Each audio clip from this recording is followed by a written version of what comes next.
Yeah, I was going to present also in English, and again, if some students are willing to ask questions in French, just go through Helen. She will help you.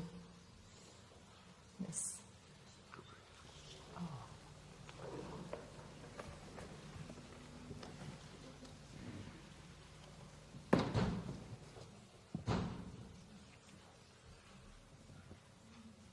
I'm going to tell you a story which is a story about a way of working and a way of doing things and some of the issues which are around when you try to make landscapes. This is a lecture which I actually gave in July, so some of you might have heard it before.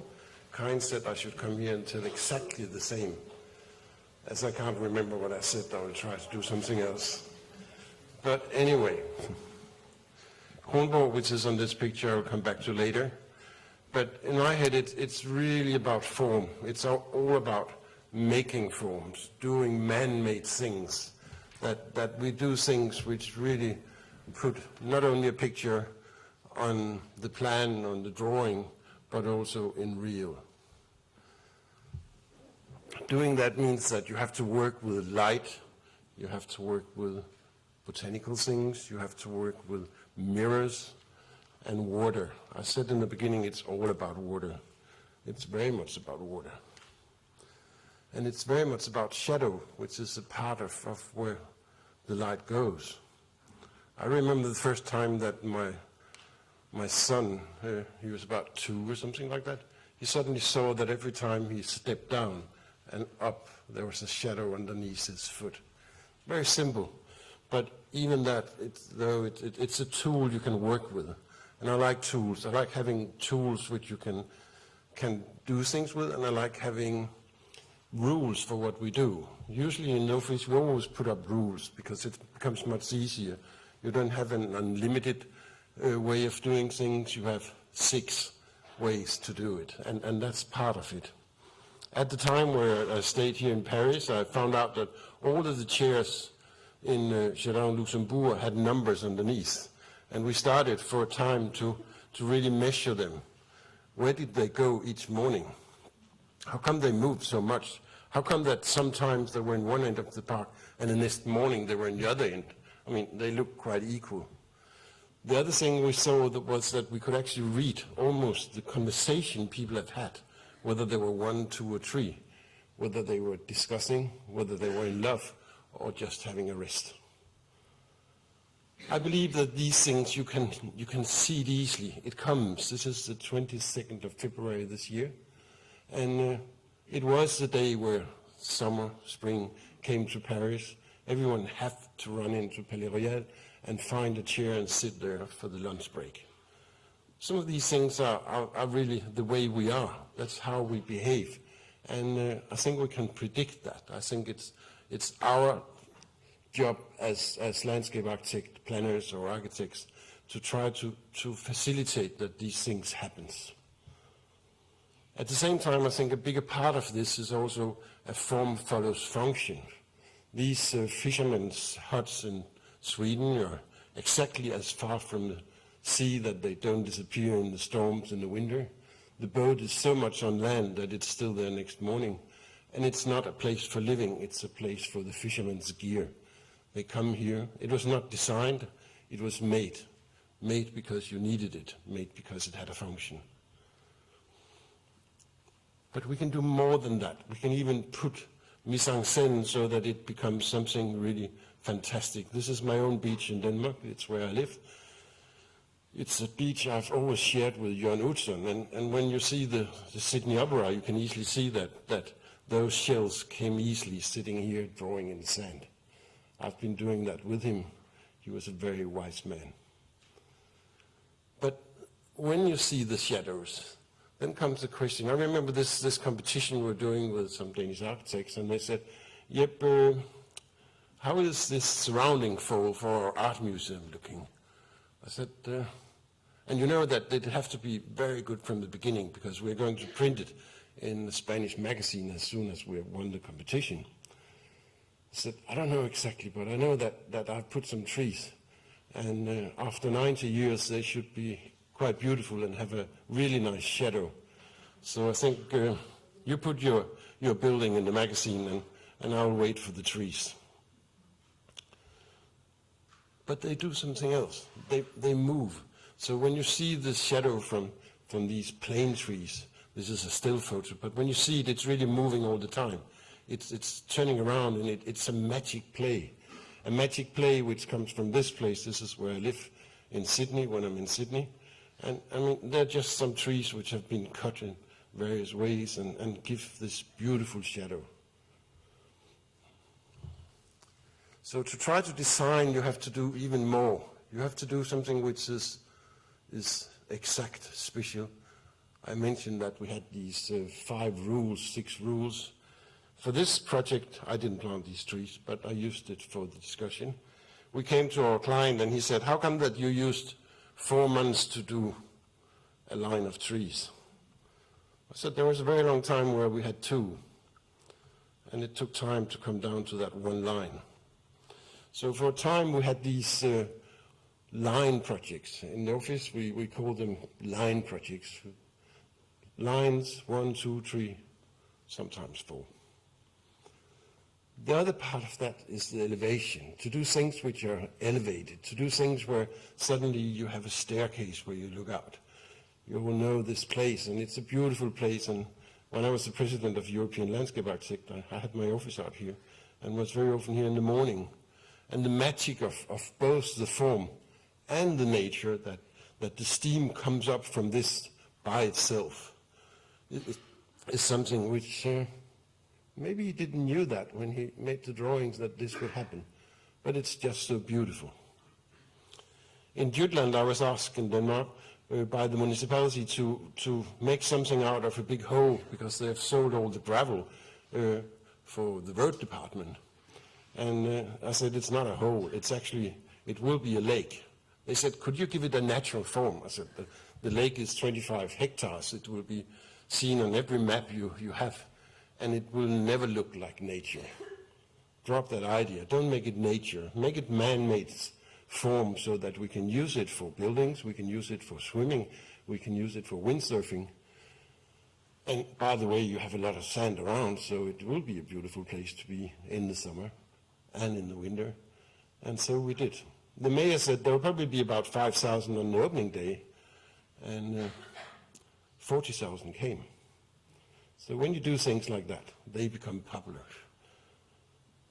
And the way to do it can be very simple. You don't need millions. I've never had rich clients, but I've always tried to use one tool to get through with my things, namely to stick it to the budget, to be within the budget, then the discussion about design, not about cutting. And using simple material, I mean, here you have some gravel, you have some stone, you have some water, you have some poplars, you have a little grass, and you do have some people. And that's enough. You don't need more, but give it form. But that's not what we ask. People, our clients ask, could you do a parking lot around where the new factory is? We're always asked to do. And on the drawings we get, we can see that someone thought that a car was 3.5 meters and 190 wide. So they have the double amount of cars which cannot go in there. This is called permanent parking. It was a beautiful sculpture, and I like that. One of the things is that the question comes first. When you try to solve things, there have to be a question. That comes before design. You cannot design on anything without having things. We were asked to join for a big competition in Denmark, which was adding 5 square kilometers to the city center of Copenhagen. And it was won by 5 Finnish architects, and they said, so yeah, but you can do the in-between. I said, no, that's not the question. The question is that we should actually plant in all the areas where we should build. And then everyone can take away something. Everyone can take away like 90%, and we will still have a structure, because that structure would help the architects to lean on something. You need to lean on something. You need to take what is there. So we put a pattern in here, put 10,876 trees, mature trees, which would empty every nursery in Europe. they never put the trees there. They were, of course, afraid that at the very end, people will link themselves to the trees and there will be a park. The politician said, yeah, but you're making a park, you're not helping us. But anyway, the plan stayed. So every time now that someone builds, they take out this secret plan and say, oh, we can't do it there because Jeppe put a tree there. So I have a secret plan, which I've always avoid anyone else of landscape architects to do things in this city. That's a smart trick. But I hope it will look right in 90 years. We thought that some of these things would be quite strong, even though you would remove 90% of the trees, there would still be a structure of some kind. We put in a lot of water, 42 kilometers of water, to say so that this means that even the students had these lower terraces they could go down to, they could sit and they could touch the water. That's the essence of this. And we said, well, nature will come by itself. So after 1 year, we measured which kind of fish we had. And we had tropical turtles, Chinese goldfish, and an alligator. Not big, but big enough. This is Copenhagen. Someone put it there. It's not nature. So I believe that we can put up these things so that we make form, so that we facilitate that people can move in a certain way and do certain things. Because that's the essence of what we do and what we like and what we want to do. That we give the space to people to use it, to do something special. On this occasion, some of my friends here painted the geometry for this place in Luca. It will disappear next time it's raining. So it was just for 1 day having a feeling of why did it look like that. As an architect, I think that this is probably what we are heading towards. This is Nigel Zangfall and Jean Tinguely on one of her sculptures in the beginning of the 60s. She put up all this white plaster and all kind of garbage on a wall, and then behind that she had hidden small plastic bags with colors, and then they were shooting on it, and suddenly it was developed. And I see our job as developer. We are the one who should know, find, and shoot the holes so that the colors come in, so that the life can start. So we are the one who knows what's on the other side of the carpet. We are the one who form these things so that it becomes fantastic at the edge of what you can do. In that sense, I really think that we have seen the light, and that's our job, that we have seen it for others. We have done what we just needed to change things, to make the never seen before come in. Make the day another day. Just have the steam floating like here. Or having this feeling of a selfie. Look at her, she's taking a photo. She's very proud of what she's standing in front. There's another one taking a photo of her. And I've captured both of them. This is what we can change. This is what we can do. This is how we can become proud of what we do. In Sydney, we won the competition on the Sydney University by changing the question. They put up a question where they wanted to make a new campus. They called it an open campus, public domain. I said, number one, by making a public domain is to move the fences and the port and the guardians who took care of this. If this is public domain, it of course have to be public. And by the way, could you please take your car back, because this is not a campus, this is a parking lot. I don't want to have a parking lot. So we moved 420 cars underground, down underneath in the sandstone, underneath what you see here.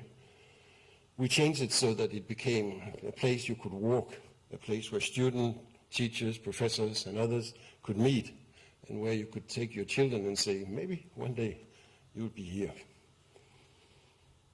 They said, it will be a desert. It's far too big. You can't do that. No, nothing will happen without our cars. Nothing will happen. I said, of course. You still have your cars, but it's underground. We put up lots of benches so that the students could sit, play, lie, whatever you want to do. And it worked, because suddenly everyone took this space and used the space. We put in very precise lawns so that the people from Oxford could feel at home, and that it looked maintained, although they had absolutely no money for maintenance. This was how it looked before, and this is after. I believe that you have to change like that. This was not in the brief. It was not in the brief, but even though we managed to get the 420 spaces underground and to do it all within the scope and within the budget. You have to keep the budget, that's essential. Every time you go beyond that, you will be remembered for lifetime for not keeping your budget. It's much easier. And we made a place where people really want to be. We made a small places like gardens where you could sit in, and I had to promise to the uni that all the plants would be very small, because I said, this is the place where you would sit with your girlfriend, and this is the place you'll be sitting kissing on a bench. They said, oh, that's dangerous, we don't want to have that. I said, oh, maybe it's two professors, but they're still kissing. No, we don't want that either. So I said, well, the plant material will be 40 centimeter when we plant it, but then it becomes bigger. Now it's much bigger. And we put in some beautiful things which just gave this feeling of a fantastic place. In this place, you all know it, there are 6 lines of trees, so I'm quite sure that you don't have to go beyond that. 6 is enough.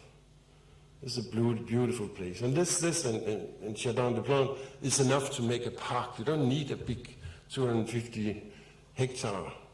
Just one alley can actually do it. It's a tool you can use. And if you then add a little light, then you come to something which is very special. And you add some form, you use the water, then it becomes really beautiful. You have to make form. Because you do make form whether you don't want to do it or not. It comes into form. This is a 4-line project we did in Copenhagen, where we pumped up the water from the harbor. We put it in a former dry dock. That's one a curved line, another straight line, another curved line. And there are some cars. This was in front of the architectural center in Copenhagen.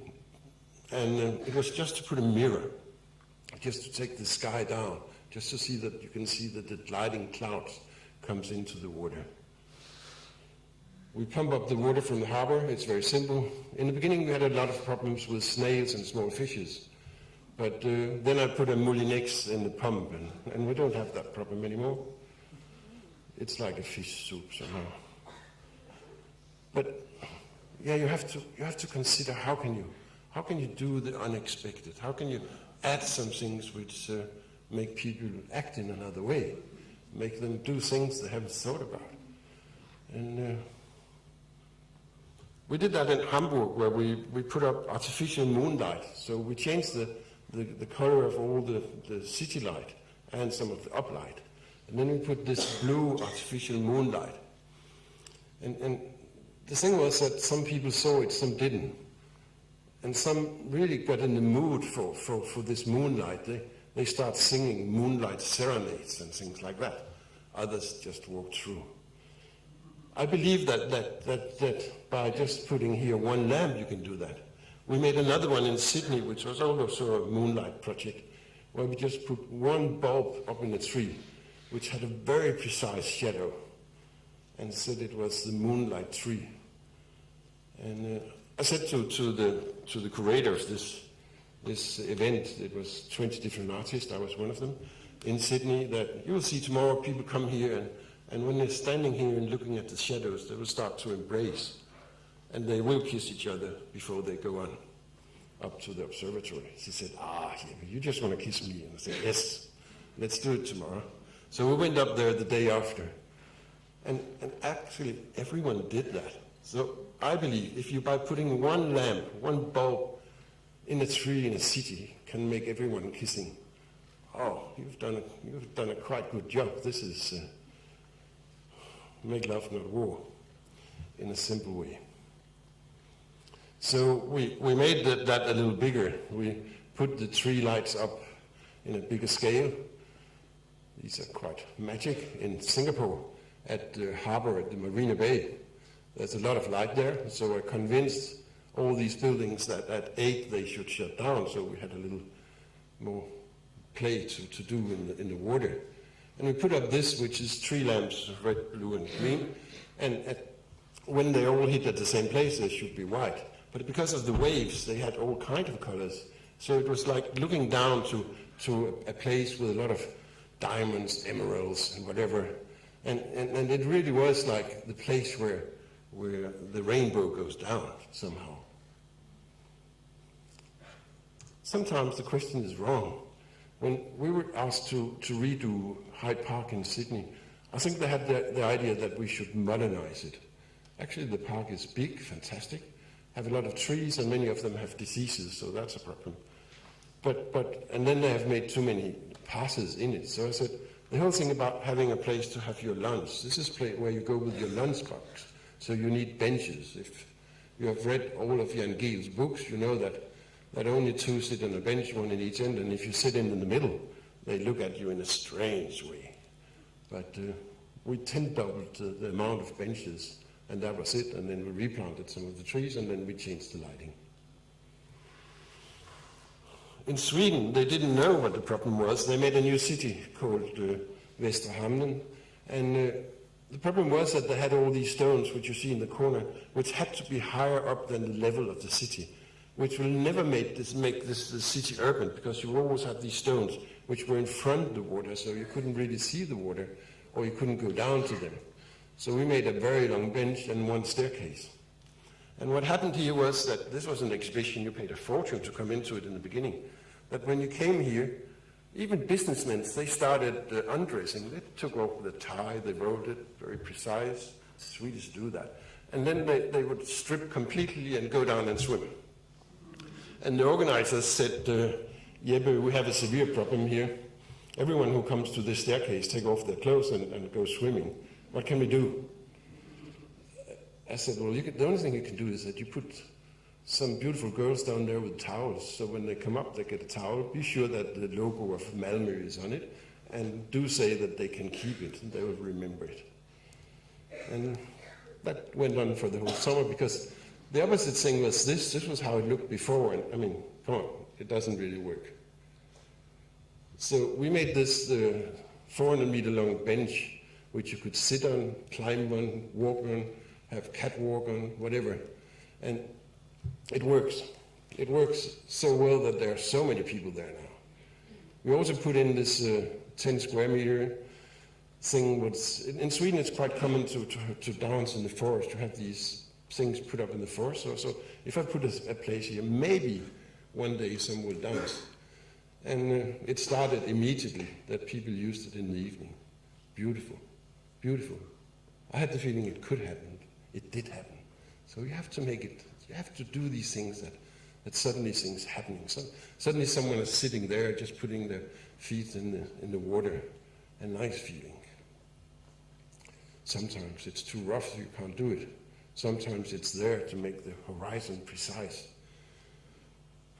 The mayor said, well, yeah, but we have a problem here. There are far too many people on this place here. We can't even get an ambulance out here.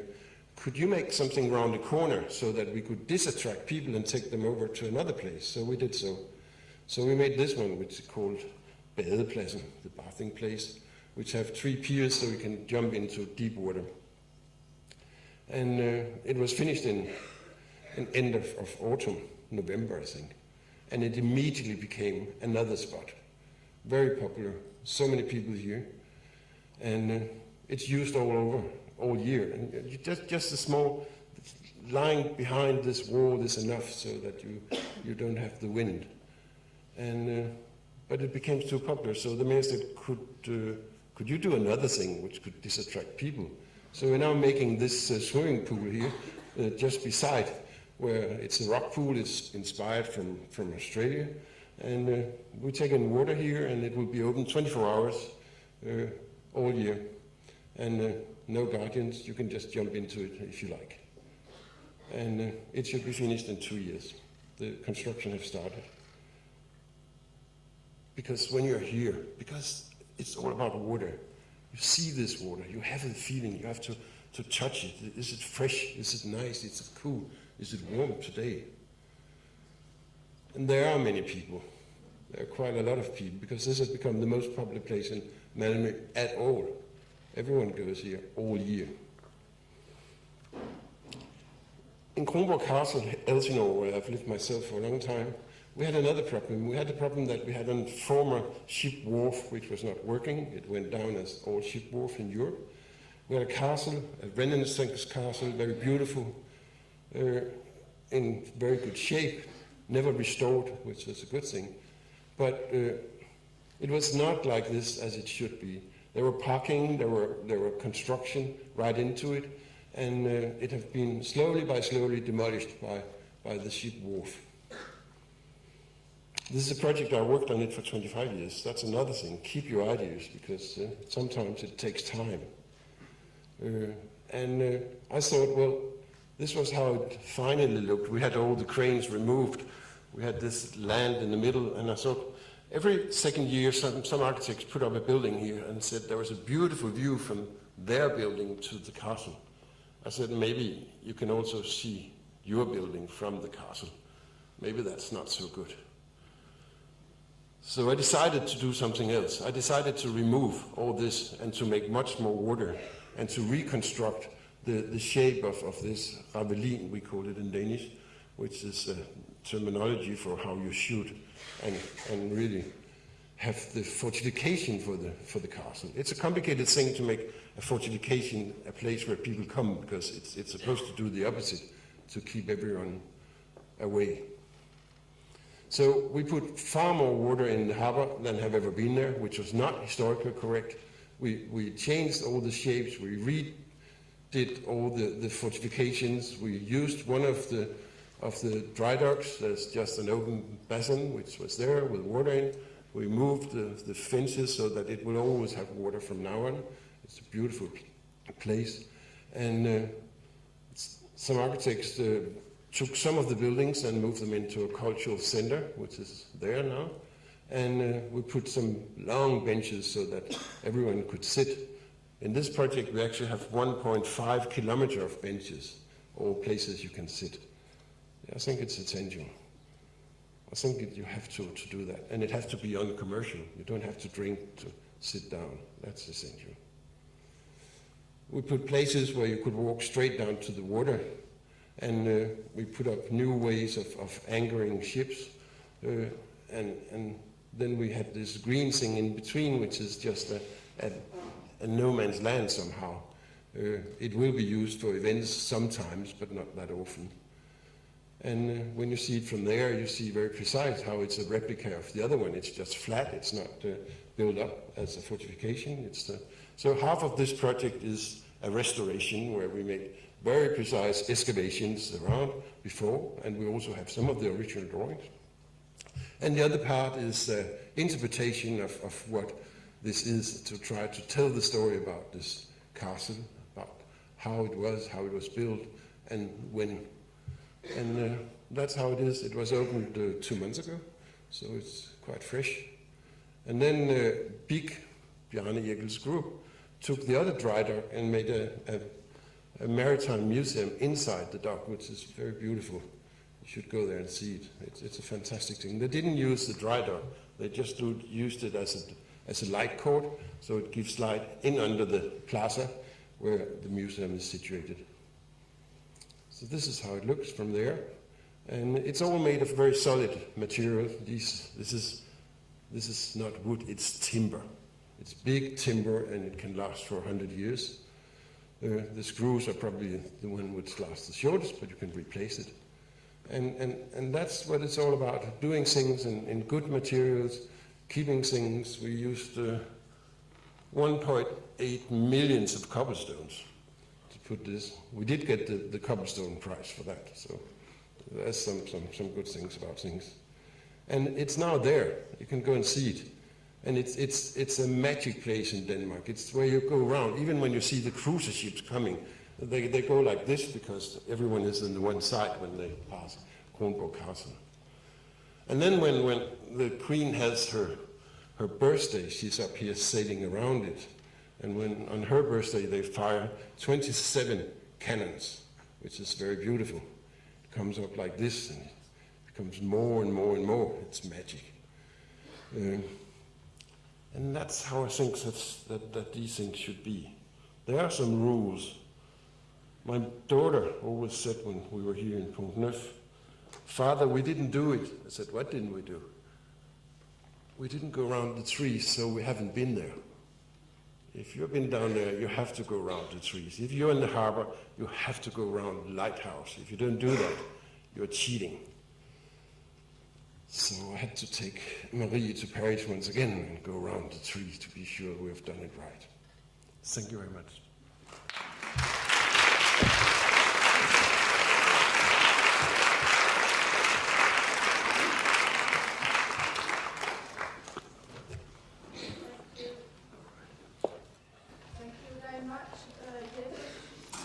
Obviously, you have shown us the power of the form, and not only the power of the form, but gave us a lesson about how it's our duty to construct our cultural landscapes.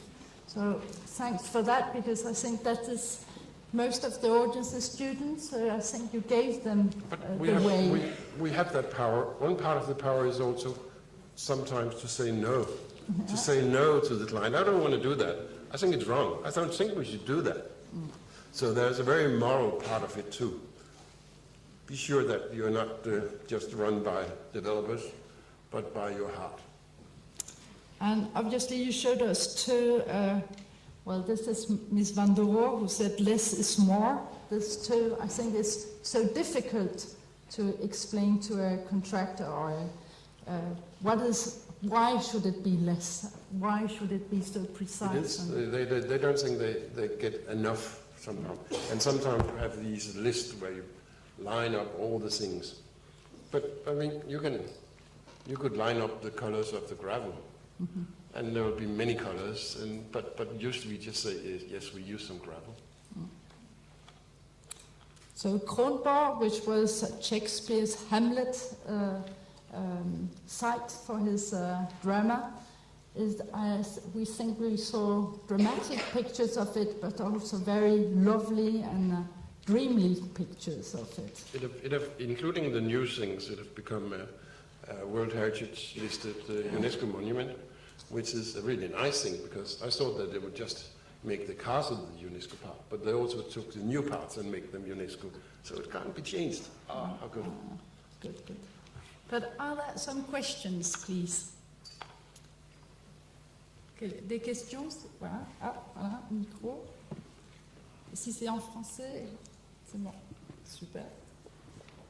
Just one question. When you want to sell a project, do you make the accent on the dreamy side, or do you accentuate the pragmatic side and say this would be like that, this would be built like that? You never know, because some projects comes by that, and some of those which you think are simple, you have to walk around them. On this one, we couldn't really find the geometry. We ended up with the geometry, which was actually the fortification. I had a Japanese girl working for 9 months trying to figure out how it should be.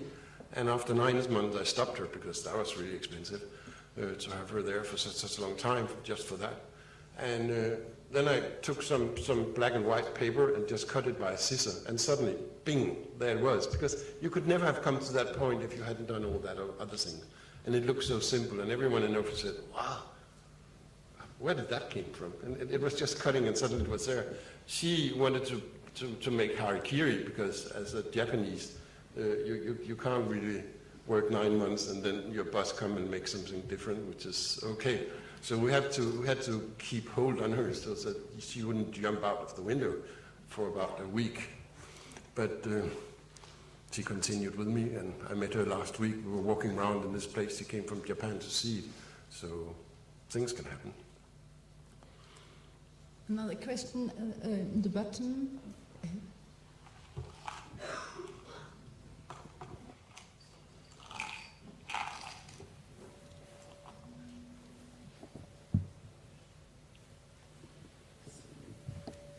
Hello. You seem to think that landscape architect can give a direction to change things, and you speak about nature coming by itself or moving around the ground. What do you think about the future of cities? Can it become big garden? Or sometimes you have to put the seed and then suddenly comes a tree.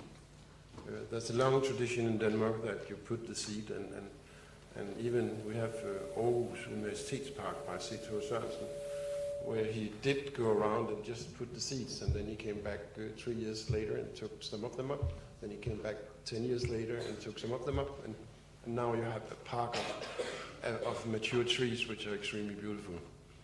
I think that both in the idea and in your mind and your talking, you should put these seeds. And you have to go and make sure that you push them a little sometimes. Just push them a little, because that's how it comes. Things doesn't come. And for an architect or a landscape architect, it's essential to have a political sense of how can we do things, what can politicians do. They're very limited very often, so it's not easy for them. And then you have to give your ideas away. Give it to politicians to bring it up. You can always claim later that you invented it, but it will never be there if you don't give things away. Kronborg Castle here, I made in that sense that I gave the idea to the Minister of Environment, and she worked with that idea for 3 months. In the meantime, we were drawing. And then when that discussion was out, we just went out with drawings. And then suddenly people could see, oh yeah, we probably have to do something. Okay, so thank you again. Tusind tak, Jeppe.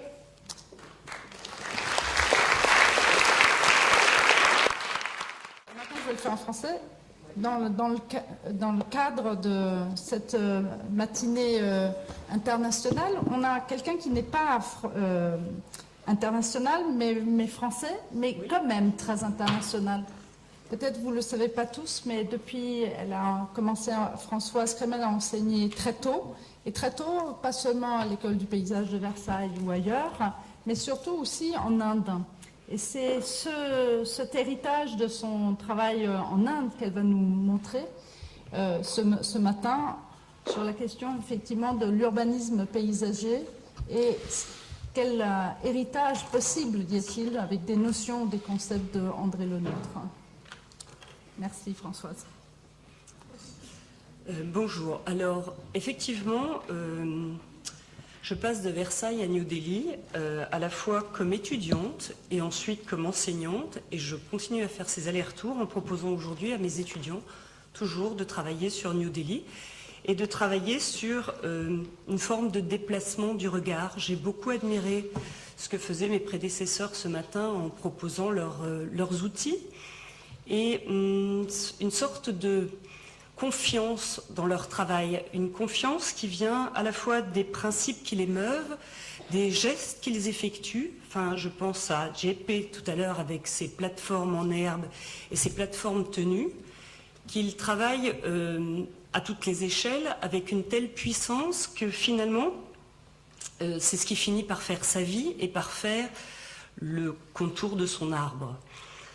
Je suis allée à New Delhi étudier la capitale coloniale, c'est-à-dire Lutyens Delhi. Lutyens est un architecte anglais qui a été commandité par le pouvoir colonial en 1911 pour réinstaller la capitale indienne, enfin la capitale de l'Empire britannique en Inde, au centre du pays. C'est une époque fin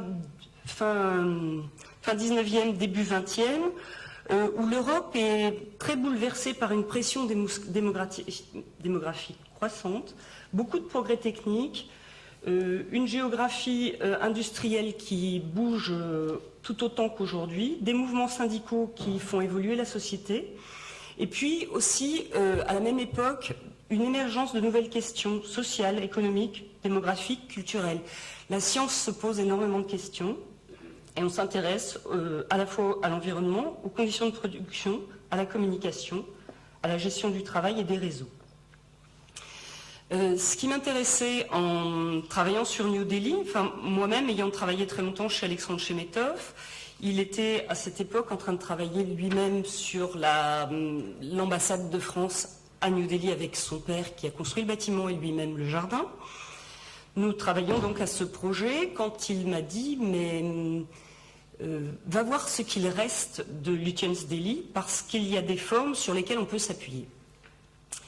Je suis donc allée voir cette capitale, je l'ai beaucoup étudiée en termes historiques, je ne vous la présenterai pas en termes historiques aujourd'hui, mais ce qui m'intéresse, c'est le vacillement du regard entre ce qui se passe en 1911, enfin entre 1911 et 1935, date de la livraison du projet, ce qu'il se passe en 1988, quand moi-même je me rends en Inde pour finir mes études, à la School of Planning and Architecture de Delhi, où j'ai fait un Master 2, et ce qui se passe aujourd'hui quand je retourne proposer cette ville comme sujet ou objet d'étude à mes étudiants, à la fois dans des termes patrimoniaux, mais aussi dans des termes de, on pourrait dire, de vitalité sociale et de vitalité écologique. Je vous présente donc la grande manière, c'est-à-dire là où il est question d'une attitude altière sur un territoire, ce qu'ont fait les Britanniques juste avant de livrer leur capitale à la nouvelle Inde indépendante. Ensuite, je vais vous présenter la ville-parc comme elle était conçue au début du XXe siècle, ou pour ces Anglais fraîchement urbanistes, parce qu'il ne faut pas oublier que le premier congrès d'urbanisme a eu lieu à Londres en 1910, où étaient Geddes, Unwin, qu'il y avait encore Ebrard, Lutyens, enfin toute la nouvelle pensée urbaine s'était rencontrée à Londres en 1910. J'espère qu'aujourd'hui, en 2013, on va pouvoir se faire rencontrer la pensée paysagère ici, au même titre. Donc, je voudrais vous montrer comment la ville-parc à cette époque est une question d'exploitation de principe qui permet d'installer un système avec forme, vocabulaire et surtout géométrie. Ensuite, je me repose des questions qui sont liées au mode de production, c'est-à-dire comment cette ville a été faite, avec quel type de principe, quel type d'histoire et quel type d'histoire fouillée. Je propose un chapitre qui s'appellera « Distance, contour et discrimination », quand il sera question de s'introduire dans le parc et de s'y déplacer, mais plutôt d'y pénétrer et d'y être. Ensuite, pour pouvoir éventuellement nous donner de quoi manger pour la suite de notre travail en tant que paysagiste, je me tonne sur ces questions de puissance de la forme, mais aussi comment peut-on aujourd'hui interroger d'autres échelles et interroger la puissance des arbres pour vitaliser un parc.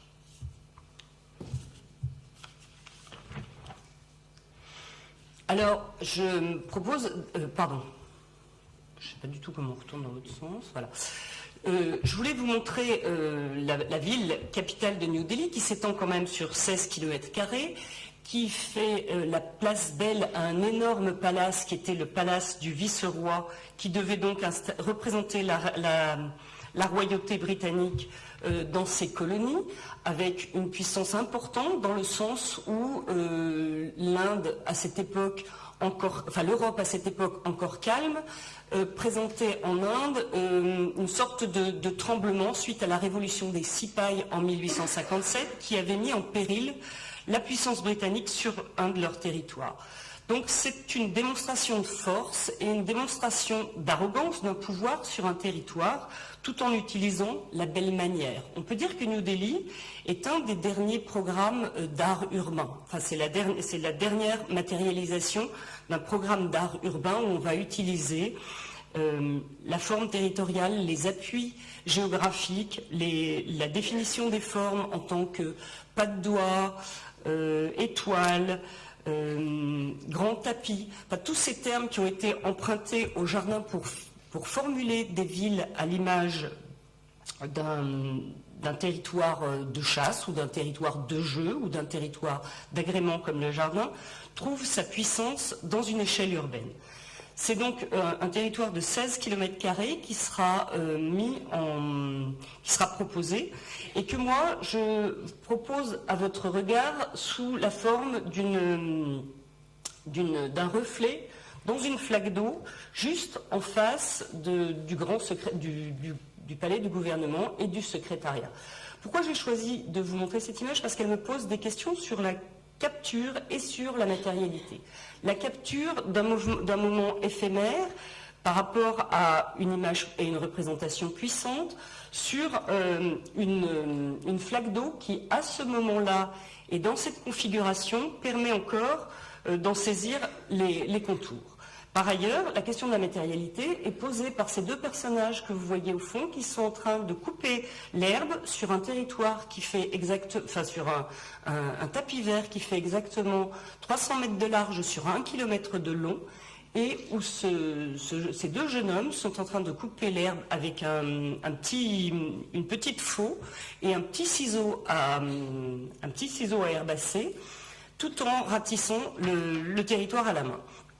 Donc cette question du maintien et de la qualité du sol par rapport à un geste, comment on pourrait dire, désuet, ou un geste quotidien, ou un geste de fatigue du corps, m'intéresse et me pose un certain nombre de questions. La place de New Delhi est une place conforme, on va dire, conforme au pouvoir, à l'image de celle de Versailles. C'est un moment où on se dit la position d'équilibre est une véritable condition à la comment on pourrait dire, à la statut, non, pas au statut du pouvoir, enfin à la façon dont le pouvoir va pouvoir prendre place, va pouvoir s'asseoir. Dans les deux cas, on va disposer d'une place énorme, on va conjoindre à la fois la ville, le palace et les jardins à l'arrière, on va s'appuyer sur des arguments géographiques, à Versailles sur l'ensemble des coteaux, à New Delhi sur la rivière qui est au fond là-bas, le palace est ici, celui de Versailles se situe là, et les jardins se développent les uns derrière les autres.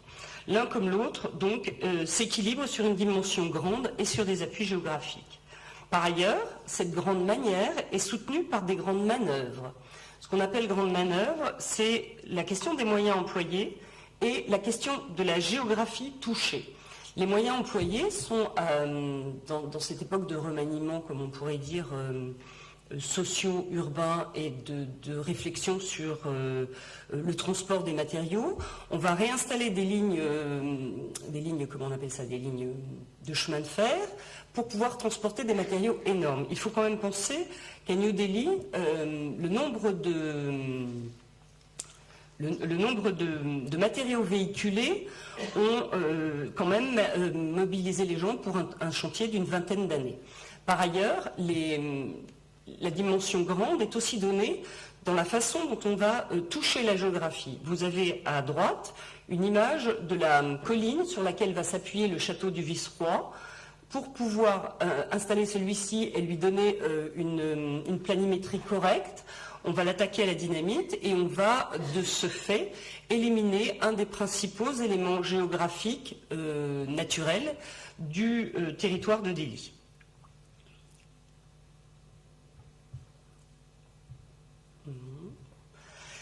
Une autre question m'importait, c'était la question des dessins. Et il me semblait important de dire à quel point le dessin EIN, c'est-à-dire l'intention, est confondu dans les dessins. Ça m'intéresse beaucoup de voir les dessins de nos prédécesseurs, comme on pourrait dire, les gens qui ont parlé juste avant moi, qui sont des dessins produits par leur agence, et comment ils les utilisent pour véhiculer leur idée et pour pousser encore plus loin la matérialité des choses. Le dessin dans le projet de New Delhi est un dessin qui s'appuie sur la géométrie et sur la simplicité d'un système.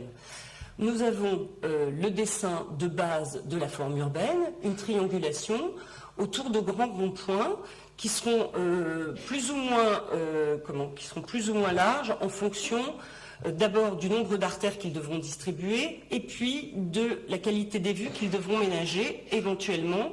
S'ils doivent l'un ou l'autre recevoir un monument particulier, ils auront une échelle plus grande.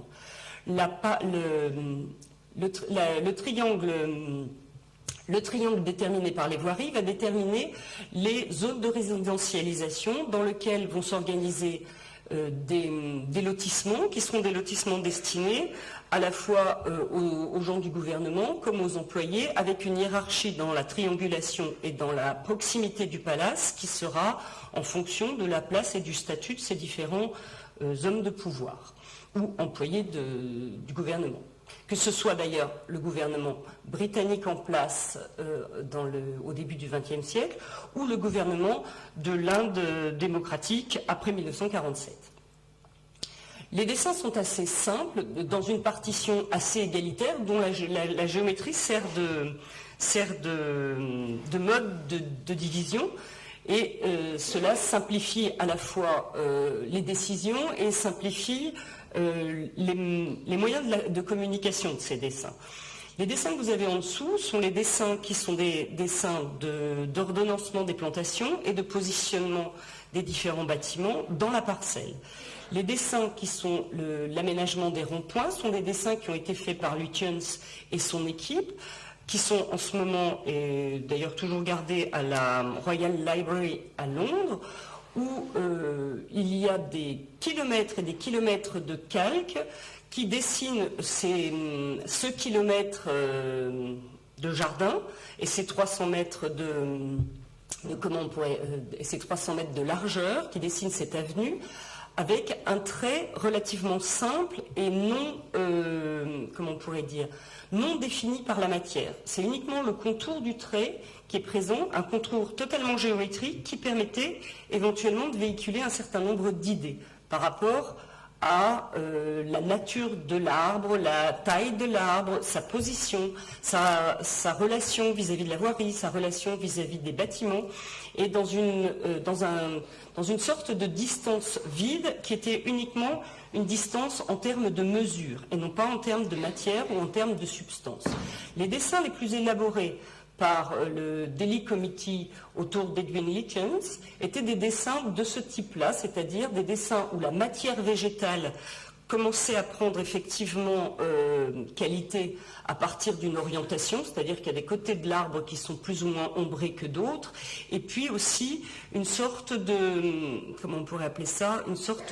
d'affadissement du contour par rapport à l'éloignement. Donc les relations de distance étaient encore dans le dessin travaillées par rapport à ces questions-là, mais toujours pas la question des matières et la question des substances par rapport aux éléments choisis.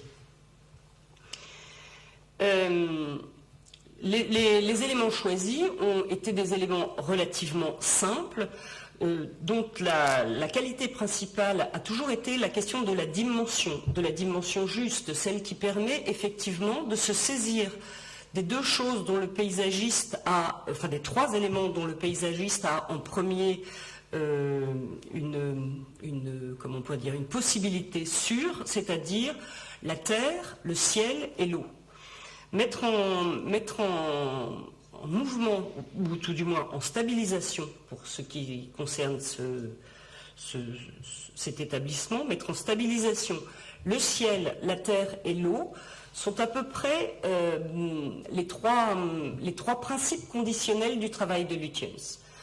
Il a donc choisi, comme le nôtre, d'établir de grands canaux qui permettaient d'user et de favoriser les reflets qui sont à la fois les reflets des margelles, les reflets des limites de la terre, mais aussi les reflets de la végétation ou des personnes qui passaient le long des bassins pour limiter la relation des uns et des autres au ciel. C'est assez intéressant de constater quand même que ce qui fait le rapport entre la terre et le ciel, c'est un élément volatile et mobile qui est l'eau, ainsi que les gens qui peuvent passer autour ou les croissances qui peuvent s'effectuer autour. Je trouve toujours très intéressant cette dimension qui existe entre ciel et terre qui permet à la ligne de vibrer. Je trouve que le choix des arbres et le choix des personnages sont toujours des conditions intéressantes à mettre en scène. En ce qui concerne Lutyens Delhi, nous avons ici donc ce qui constitue l'axe principal. Je vous parle ici depuis le palais du vice-roi, qui organise une pente vers une plateforme d'1 kilomètre de long, vers une arche sur laquelle, à la gloire du vice-roi des Indes. Ce grand axe sera orienté est-ouest entre la rivière que nous avons montrée tout à l'heure sur la gravure au fond et le haut de la colline sur lequel s'installe le palais. Cette orientation très, très basique, très simple, qui d'ailleurs se sert des mouvements du soleil pour mettre en évidence à la fois les mouvements des personnes et surtout les parades militaires et les parades royales qui ont toujours eu lieu sur ce terrain, mais non seulement les parades royales, il y a aussi les parades vitales qui sont celles de la vie sociale et de la vie historique de New Delhi qui s'y déroulent. Par exemple, dans les grands mouvements, nous avons pu avoir d'abord l'inauguration de ce site au moment où il a été proposé en 1935. Ensuite, il y a eu la déclaration de l'indépendance en 1947. Dans les grands mouvements qu'on peut aussi noter, il y a eu la mort de Gandhi, où l'ensemble de ces territoires était rempli de personnes. Enfin, l'Inde entière était venue saluer Gandhi. Au moment de la mort d'Indira Gandhi, nous avons eu des mêmes mouvements, des mouvements de guerre et des mouvements d'effroi entre les différents communalistes, se sont aussi déroulés sur ces terrains, qui, en apparence, sont d'une stabilité indéniable et qui permettent, par leur matérialité, d'accueillir les mouvements de la Terre, on pourra dire. Quand je dis que ça a été installé par le pouvoir britannique au moment de l'inauguration de la ville impériale, effectivement, le sol était prêt. Le sol était prêt à recevoir toute cette emphase, c'est-à-dire la plateforme est suffisamment grande, les arbres sont alignés en même temps que les chevaux et les troupes de parade à la gloire du vice-roi qui a fait installer son bâtiment au centre, sur le haut de la colline, qu'ils ont arasé de façon à pouvoir y installer une barre de pouvoir épaulée par les deux conseils des éléments, comment on pourrait appeler ça, les deux bâtiments qui sont South Secretariat aujourd'hui et North Secretariat sont les bâtiments gouvernementaux qui servent à régir la vie politique et la vie impériale à un moment, aujourd'hui la vie démocratique. Les deux ministères, ce ne sont pas deux ministères, ce sont l'ensemble des blocs qui reçoivent les ministères. Tout ça est installé sur une sorte de plateforme en grès, dans la partie basse rouge, dans la partie haute plus claire, qui permet d'avoir une sorte de gradation par rapport au ciel. Toujours cette relation de stabilité des lignes horizontales qui permettent de réaffirmer la forme et de réaffirmer les contours, je dirais, d'un chemin entre prendre pied sur le sol et accéder au ciel. D'autre part, cette question de contour réaffirmé a été reprise à leur compte par les développements actuels des manifestations indiennes. En bas, on a les éclairages qui sont aujourd'hui proposés lors de festivals importants nationaux autour des bâtiments gouvernementaux. Alors, c'est assez intéressant de noter que dans la tradition indienne, lors de festivals ou religieux ou de festivals festifs plutôt liés aux saisons, les chemins et les accès étaient surlignés par des petites lampes à huile très très fragiles qui installaient un cheminement très intéressant entre une maison, l'accès à un temple, la relation à la rivière, voire même ces petites lumières pendant certains festivals dédiés aux morts et à la vie suivante partaient sur le Gange avec des petites bougies flottantes. Depuis quelques années, d'abord pour des questions écologiques et ensuite pour des questions économiques et aussi pour des questions de gestes qu'on pourrait dire nationalement exécutés, on ne travaille plus avec, on ne montre plus, on ne désigne plus ces chemins avec la fragilité des lampes à huile et des bougies, mais on a installé des lumières électriques qui continuent à faire le contour de ce qu'il faut voir, de ce qu'il est intéressant de mettre en évidence. Et je trouve intéressant que le contour de Rashtrapati Bhavan, c'est-à-dire du palais du vice-roi, soit repris à son compte par le gouvernement et l'Inde actuelle dans une réaffirmation de ces formes. La ville-parc, alors, il était question de reparler de vocabulaire, de géométrie et de croisée de chemin. Il se trouve que à Versailles, il y a quelques jours, il y a quelques semaines, quand je suis passée le long du château, j'ai emprunté le boulevard du Roi et à un moment, j'ai croisé le boulevard de la Reine à angle droit. Boulevard du Roi qui partait effectivement du château, boulevard de la Reine qui partait depuis le boulevard du Roi vers Trianon. Boulevard qui se croise à angle droit, où il est encore question de lignes, de noms, de symbolique d'une relation entre la pensée et le pouvoir. Et à New Delhi, quand on a établi le plan, à l'époque de Lutyens, en 1913, le plan a été... alors, je vous réexplique où est le palais du vice-roi dont on a parlé tout à l'heure. Le palais du vice-roi est ici, la rivière est située ici, la colline est donc à peu près là, c'est elle qui a été arasée.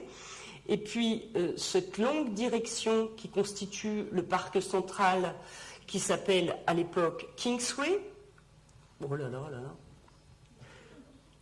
là, qui s'appelle à l'époque Kingsway,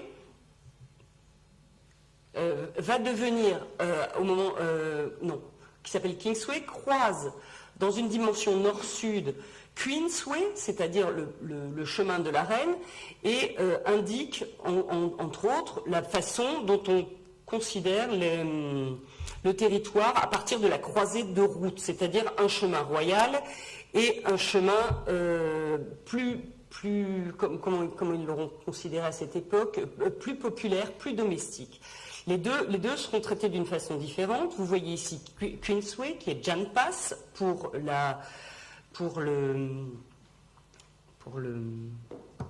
l'Inde démocratique, qui veut dire chemin du peuple, et Kingsway deviendra Rajpath, c'est-à-dire le chemin de l'État. À chaque fois, on se sert dans une composition assez simpliste et dans une proposition qu'on pourrait aussi qualifier de simpliste de la pensée, de dire, bon bah, le chemin du roi royal, enfin le chemin du roi de l'homme aussi, royal, sera plus large, plus long, partira du château, celui de la femme le croisera celui de la reine, la femme le croisera à angle droit, sera plus domestique, sera dans une autre dimension, et finalement, dans un entendement assez commun, le pouvoir britannique colonial a transmis assez facilement à l'Inde démocratique un certain nombre de ces symboles, tout en les détournant, en les nommant différemment et éventuellement en leur donnant un avenir différent.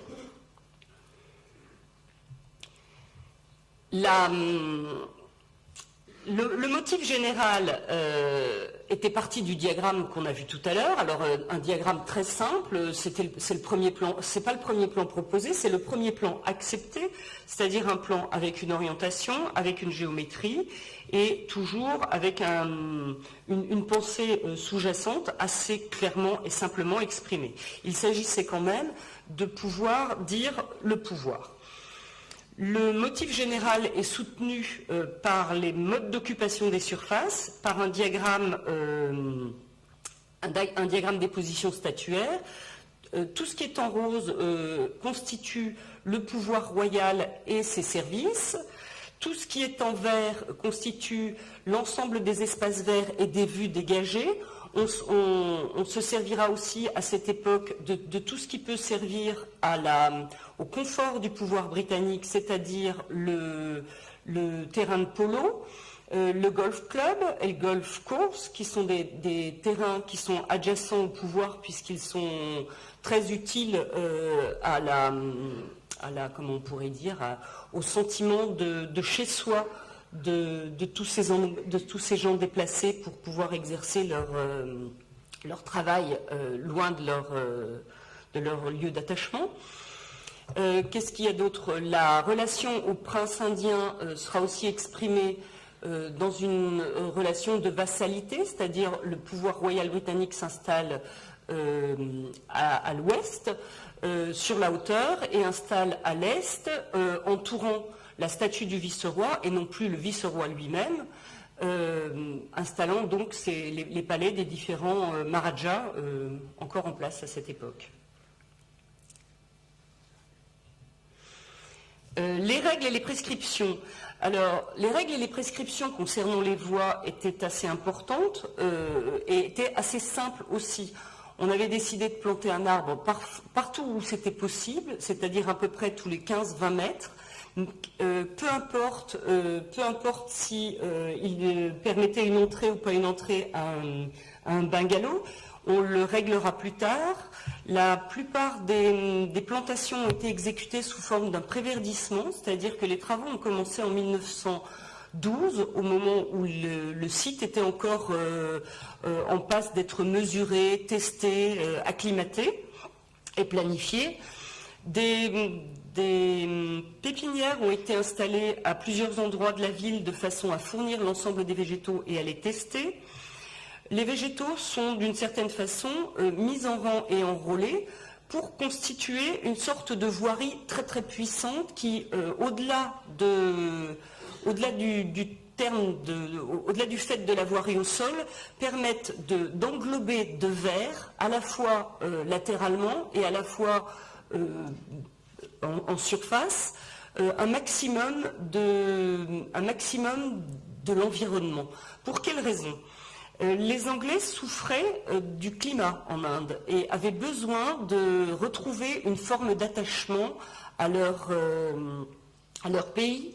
Ils avaient d'autre part besoin de se démarquer des différents pouvoirs successifs qui avaient déjà marqué la ville de Delhi et qui étaient des pouvoirs de l'aridité ou alors des pouvoirs du déplacement, c'est-à-dire à la fois l'aridité par rapport au climat. Les principales capitales qui s'étaient installées à New Delhi étaient des capitales qui étaient fondées sur l'eau et la qualité aride du terrain. Ensuite, il y a eu les Moghols, qui étaient donc des populations musulmanes qui venaient en déplacement de la Perse et qui se sont déplacés au plus profond de l'Inde, tout en ayant toujours des campements temporaires et une façon très mobile et très mouvante de s'installer.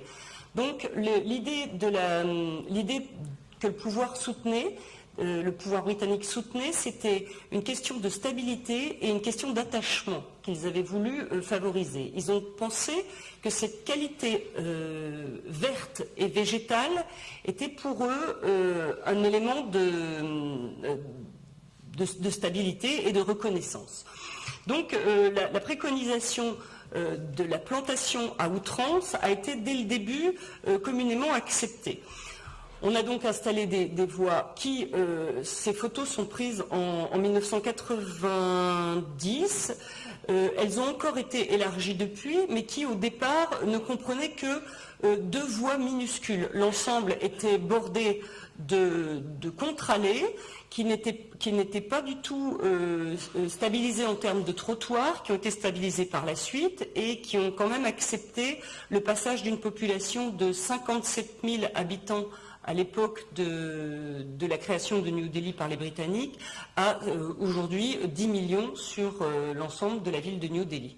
Alors vous pouvez imaginer comment cette capacité villère a survécu et surtout comment cette capacité villère, dans son environnement vert et stable, a tenu déjà maintenant une centaine d'années. Parce que c'est assez incroyable comment la matière végétale a été utilisée pour tenir un climat et tenir une ambiance et voire tenir un moral pendant très très longtemps. Les préconisations donc étaient assez simples, voire simplistes, c'est-à-dire un arbre tous les 10 ou 15 mètres, des arbres résistants et un système d'accès aux bungalows particulièrement hiérarchisé et organisé. Bon, d'autre part, ils avaient quand même comme obligation d'organiser des voies et d'organiser une relation au soleil et à la vue qui soit satisfaisante en termes de repos de l'œil, en termes de relation à l'histoire. Donc, ils ont inclus un certain nombre de monuments dans les différentes perspectives, en particulier au niveau des ronds-points. Ce qui me semble aussi intéressant ici, c'est de revenir sur la diversité qui était proposée en termes de végétaux au départ. Alors, il était question d'épaissir le trait. Au départ, on avait donc un trait qui était un simple trait géométrique. Du trait géométrique, on est passé à un trait qui amplifiait les paramètres. On a commencé à donner un certain nombre de possibilités végétales, un certain nombre de listes d'arbres qui avaient tenu le coup au fur et à mesure des essais de préverdissement et au fur et à mesure des plantations qui avaient déjà été effectuées depuis le début de l'opération. Il est bien sûr question d'expliquer que ces choix d'arbres et ces choix végétaux ont été le fruit d'une ségrégation très importante de la part des horticulteurs et des jardiniers qui étaient au service et à la fois du vice-roi et du comité architectural et du comité urbain. C'est-à-dire que les choses ne se sont pas faites avec un seul homme, une seule femme, en l'occurrence Edwin Lutyens et Gertrude Jekyll, mais un certain nombre de collaborations qui sont liées au pouvoir colonial, aux allers et retours des uns et des autres dans des fonctions et des postes gouvernementaux. Les listes, qui au départ comprenaient à peu près 36 espèces, ont été finalisées à 17 pour finalement un usage d'à peu près 6 à 8 grands arbres de grande stature qui ont fini par former les allées et les contre-allées de New Delhi. Nous sommes au fur et à mesure du temps, cette photographie a été prise le mois dernier, au fur et à mesure du temps, nous sommes arrivés dans une sorte de magnificence des arbres qui ont tenu le coup, une sorte de régularité des uns par rapport aux autres, mais aussi un appauvrissement de la contre-allée et un appauvrissement de ce qui peut se passer entre la voie et éventuellement le ciel. C'est-à-dire ce dont je parlais tout au début, que Lutyens avait installé avec son équipe, avec des margelles, des choses relativement simples qui permettaient au ciel, aux arbres et aux personnages de se refléter dans l'eau et éventuellement de circuler librement. C'est peu à peu, comme on pourrait dire, stérilisé et concrétisé dans des contours qui devenaient séparatistes, ségrégationnistes vis-à-vis des populations, mais aussi vis-à-vis d'une biodiversité et d'une population animale qui ne peut plus accéder d'un lieu à un autre. C'est une stérilisation qui est une stérilisation à la fois due au choix de départ, c'est-à-dire faire très simple, ne pas envisager la complexité, et surtout par rapport à un terme de pouvoir qui a maintenu des modes opérationnels ou des modes opératoires. Bon, je voulais revenir là 2 minutes sur le fait qu'il était question de s'introduire dans le parc et de s'y déplacer. Parler de cette discrimination, vous avez ici à peu près les points de vue et le temps qui change, c'est-à-dire comment on regarde une cité impériale, comment on regarde les voies en termes d'éléments patrimoniaux, comment on regarde les arbres comme étant eux aussi éléments du patrimoine. Donc la plupart des documents que j'ai retirés des documents historiques que j'ai retirés pour faire mon exposé viennent de ces livres-là.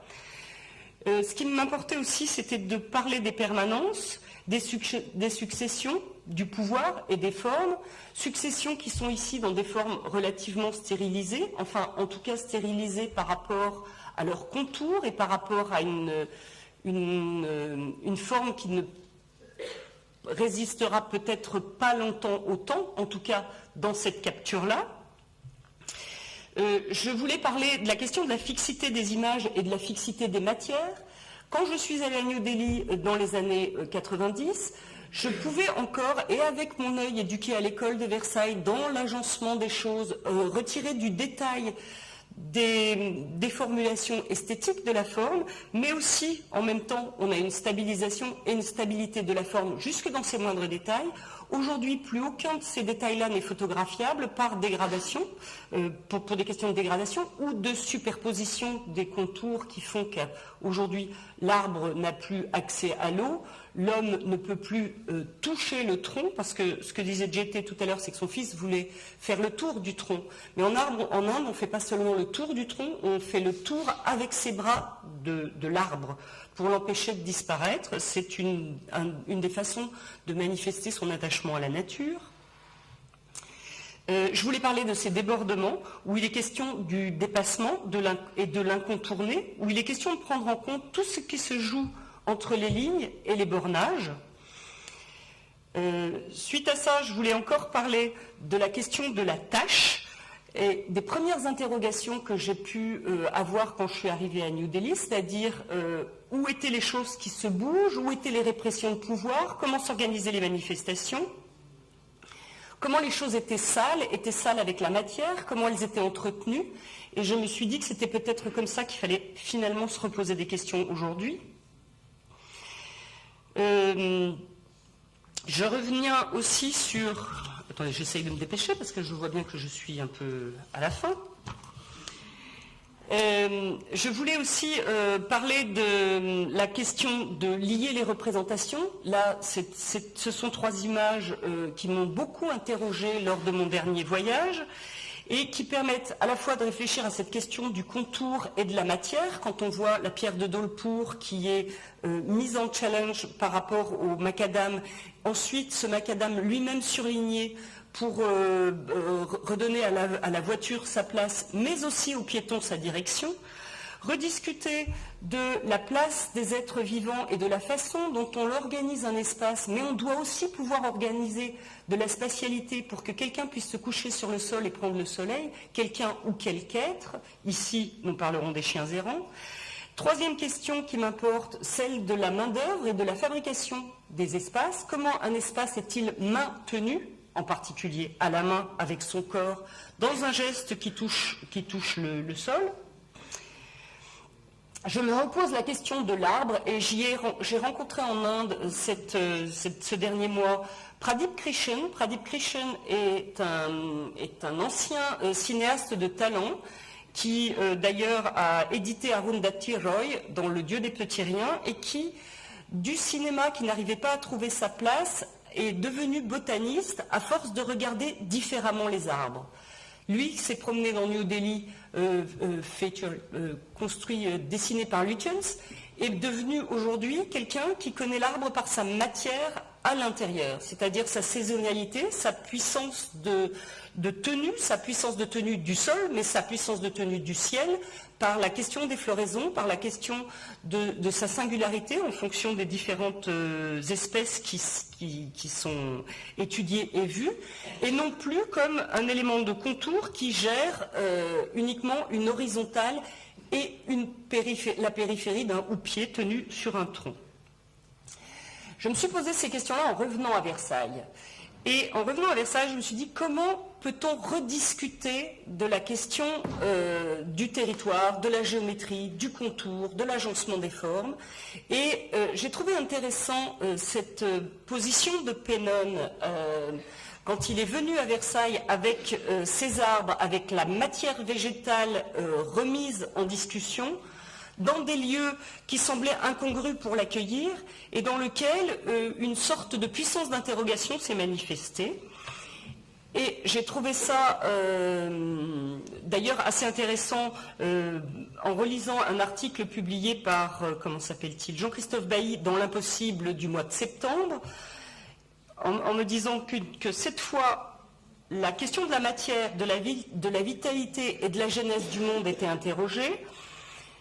Elle est interrogée à la fois comme une question de hachure, l'arbre peut être interrogé comme une question de hachure, marquant un territoire, installant là une question de langage et une question d'écriture pour un peuple qui touche son sol, mais aussi en termes de voyelles, pour faire encore une fois un petit écho à Pennon, voyelle quand l'arbre ouvre ses branches pour recevoir une population vivante qui fait un dernier adieu à Gandhi, lors du passage sur un de ces voies construites à Lutyens Delhi.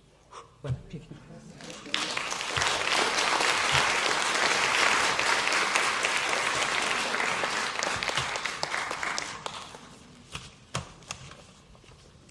Beaucoup de questions, mais des images, je crois que nous a tous fait voyager aussi à travers cet urbanisme paysager New Delhi que je pense qu'on était peu à connaître.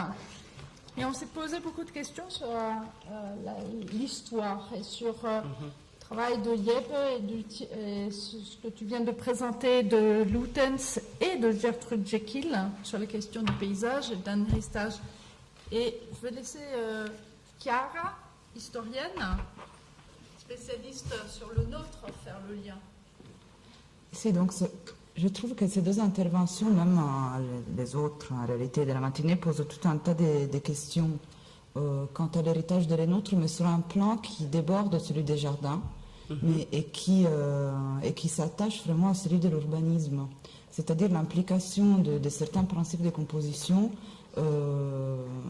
à la géographie et à la topographie d'un site via la construction d'une ville ou d'une place forte. Donc c'était le cas pour l'intervention de Yeb et l'intervention de Françoise. Alors dans le cas de Françoise, c'est assez étonnant. Donc tu m'avais déjà parlé de des liens avec les nôtres parce que on a des points qui sont incroyablement proches, c'est-à-dire on est dans les mêmes cas de figure. Donc pour Versailles, on va réaliser une espèce de ville nouvelle, représentant du pouvoir dans quelque chose qui préexiste et donc dont qu'on prend en compte, mais pas jusqu'au bout. On va réaménager la topographie de façon peut-être plus importante à New Delhi, mais en tout cas avec les moyens disponibles par l'époque. Et puis surtout, on va, au-delà de ce discours de la géographie, de l'orientation, même Versailles, c'est est-ouest, c'est assez intéressante, des lignes, des formes, etc.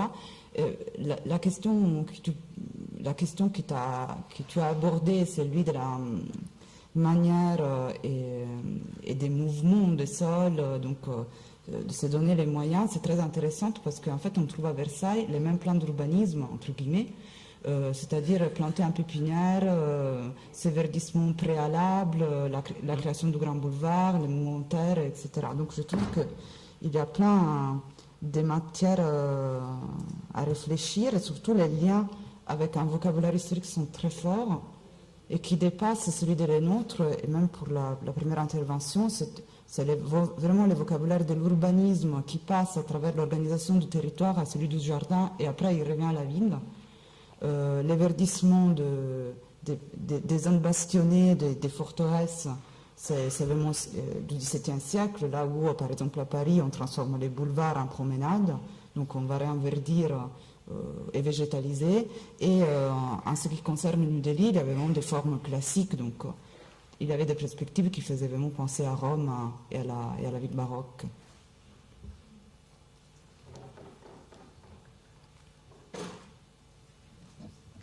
Est-ce qu'il y a des questions? Ouais.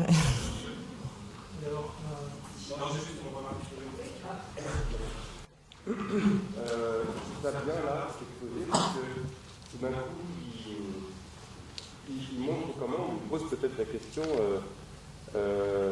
comment le vivant intervient et complexifie justement par sa richesse, donne des directions on ne peut plus riches et voilà au dialogue formel. Et même si le dialogue formel hérité de le nôtre,